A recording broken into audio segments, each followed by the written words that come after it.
हमारे इस चैनल मैथिली गंगा को लाल बटन दबाकर सब्सक्राइब करें व घंटी के निशान का बटन दबाएं ताकि सभी नए वीडियो आप तक तुरंत पहुंचे बिल्कुल मुफ्त।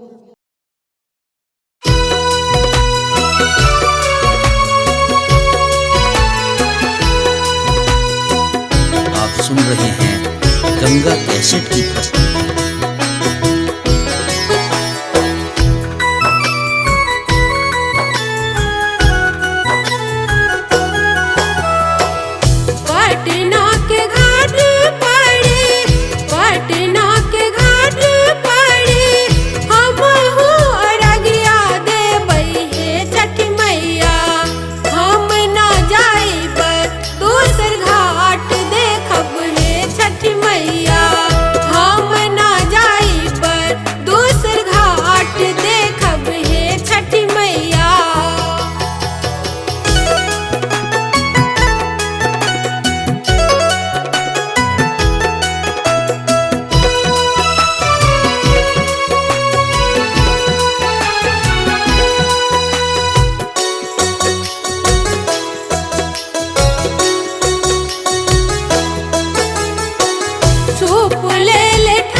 हमारे इस चैनल मैथिली गंगा को लाल बटन दबाकर सब्सक्राइब करें व घंटी के निशान का बटन दबाएं ताकि सभी नए वीडियो आप तक तुरंत पहुंचे बिल्कुल मुफ्त।